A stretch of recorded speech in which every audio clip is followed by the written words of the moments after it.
ನಮಸ್ಕಾರ. ನಾನು ಗೊತ್ತಲ್ಲ ನಿಮ್ಮನೆ ಊಟದ ಚಂದ್ರು. ನಾನು ನಿಮಗೆ ಇವಾಗ ಒಳ್ಳೆ ದೊನ್ನೆ ಬಿರಿಯಾನಿ ಮಾಡುವ ವಿಧಾನವನ್ನು ತೋರಿಸುತ್ತೇನೆ. ನೋಡಿ, 2 ಅನಾನಸುವ, ಸೋಂಪು 1 ಸ್ಪೂನು, ಚಿಕ್ಕ ಮರಾಠಿ ಮೊಗ್ಗು 2 ದೊಡ್ಡ ಮರಾಠಿ ಮೊಗ್ಗು, ಅರ್ಧ ಸ್ಪೂನು ಜೀರಿಗೆ, ಏಲಕ್ಕಿ 6 ಪೀಸ್ ಲವಂಗ, 2 ಚಕ್ಕೆ, 1 ಹಿಡಿ ಧನಿಯಾ, 3 ಗುಂಟೂರು ಮೆಣಸಿನ್ಕಾಯಿ, ಸ್ವಲ್ಪ ಕಸ್ತೂರಿ ಮೇಥಿ, 1-2 ಪಲಾವ್ ಎಲೆ, ಸ್ವಲ್ಪ ಜಾಪತ್ರೆ ತೆಗೆದುಕೊಂಡು ಹೋಗಿ ಪೌಡ್ರನ್ನು ಮಾಡು.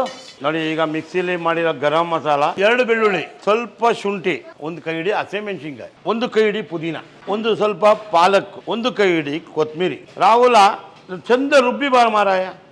ಇಷ್ಟನ್ನು ಪೇಸ್ಟ್ ಮಾಡಿ ಇಟ್ಕೊಂಡಿದ್ದೀನಿ. 200 ಗ್ರಾಮ್ ಎಣ್ಣೆ ಹಾಕಬೇಕು 1 kgಗೆ. ಪ್ಯೂರ್ ಸನ್ಫ್ಲವರ್ ಆಯಿಲನ್ನು ನಾವು ಬಿರಿಯಾನಿಗೆ ಯೂಸ್ ಮಾಡ್ತೀವಿ. ನಮ್ಮ ಪ್ರತಿ ಹೋಟ್ಲಲ್ಲಿ ಎಲ್ಲ ಐಟಮ್ಗಳಿಗೂ ಇದನ್ನೇ ಯೂಸ್ ಮಾಡೋದು.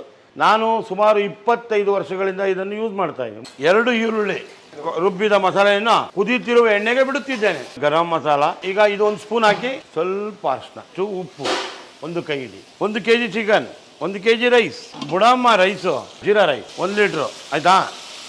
ನೋಡಿ, ಇನ್ನು ಅರ್ಧ. ಈಗ 10 ನಿಮಿಷ ಮುಚ್ಚಿಕ್ಕಿದ್ರೆ ಬಿರಿಯಾನಿ ರೆಡಿ ಆಗುತ್ತೆ. ಸ್ವಲ್ಪ ಪುದೀನ ಹಾಕ್ತೀನಿ. ಈಗ ಎಲ್ಲ ಕಡೆ ಹಿಂಗೆ ಉದುರಿಸ್ಬಿಟ್ಟು ನೋಡಿ ಹೆಂಗೆ ಬರುತ್ತೆ ಹೊಗೆ. ಆಹಾ ಹಾ ಹಾ. ನೋಡಿ ನೋಡಿ ನೋಡಿ, ಕಡಲೆಪುರಿ ನೋಡಿ, ದೊನ್ನೆಗೆ ಹಾಕ್ತಾ ಇದ್ದೀನಿ.